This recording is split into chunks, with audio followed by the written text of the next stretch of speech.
But there are other issues. For instance, Allah Azza wa Jal, He gives many examples in the Quran.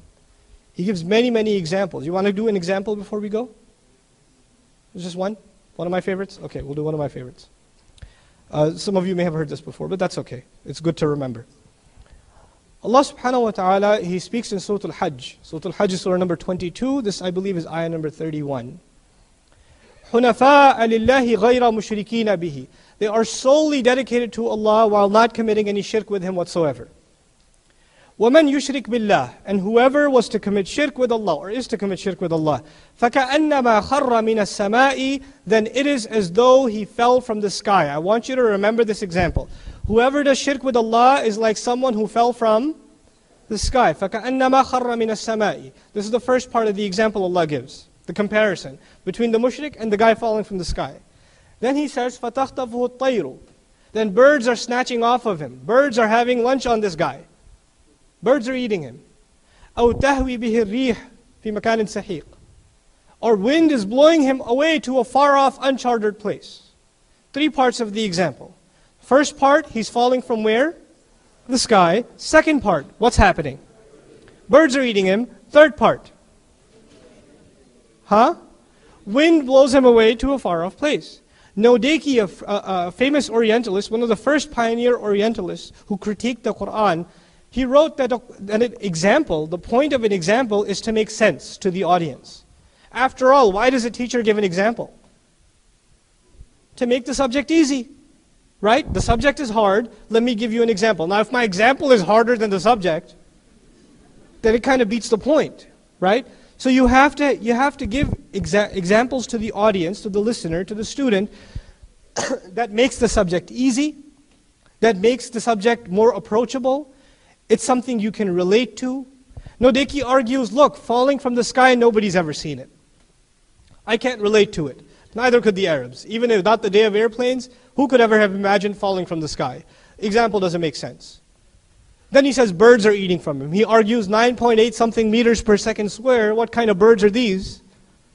That this guy is falling with acceleration due to gravity and these birds are still eating him. And what size of birds are these? They're eating a live man as he's falling from the sky. Beyond imagination. Can't see this happening. Then he says, well, you're falling from the sky. If you fall off to an uncharted place or you fall in a famous place, aren't you equally dead? So what's the point of falling in an uncharted place? So he critiques the example. He says the example doesn't make sense. The only problem, once again, his criticism is based on proper Arabic without an understanding of what? Ancient Arabic. One of the things I didn't tell you about ancient Arabic is that it has its own expressions, idioms. An idiom in English is that's cool. If you said that's cool 100 years ago, I say, what are you talking about? It's Florida. It's not cool. So you wouldn't think of that's cool the same way. The words are the same, but the meanings changed. Isn't that true? Right? The words are exactly the same. We're living in crazy times. Kids go to a basketball game, they come out and they say, that's cool. And the other kid says, that was hot. And they mean the same thing. Right? So, expressions change. Expressions change. The Quran uses expressions of the ancient Arabs. Did those expressions change over time? Yes. You have to understand, if you take the expression and you understand it literally, you've lost the meaning. It's not literal, it's an expression. You have to understand the expression behind it. Like when somebody says to you, no use crying over spilt milk. You say, I didn't spill milk, I lost my job, man. You've missed the point, all right? There's an expression. So, but anyhow, let's quickly go to this example so we finish on time. I have how much time? Okay, so I'll take my time. All right, 15 minutes. I'll take less, inshallah. All right, so here's the thing. Allah Azza wa Jal speaks of the one falling from the sky. By the way, who was this person being compared to? The guy falling from the sky, what's he? Mushrik. Most of the Arabs at the time. Most of these Arabs didn't believe in an afterlife. Most Arabs believe that the only thing you have to look forward to is what? Death. There's nothing after that. It's game over. That's it. So if the only thing ahead of you is what? Death. And you're being reminded about hellfire and resurrection and the sun and the moon colliding, you say, No, man. In hiya illa hayatuna dunya. This is just worldly life of ours. Namutu wa nahi. We live, we die. That's it. There's nothing more. I don't understand this whole akhirah stuff.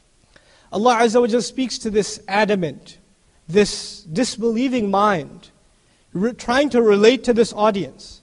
The only thing they have to look forward to if there's no hereafter is what again? Death. If you know anything about the Arabs, they were a warrior people. They were really big on their tribal warfare pride. Right? Nowadays we have sports teams. Right? We take pride in a sports team and people paint their faces and all that kind of stuff. Their pride was their tribe and their battles. The worst kind of death legacy you can leave behind is the death of a coward. The death of a loser. Because after all, once you're dead and there's no hereafter, what's the only thing left of you? Your legacy, your reputation. That's all that's left. So now, to the Arabs, they use this expression, falling from the sky, even before the Quran was revealed. They used to say falling from the sky all the time.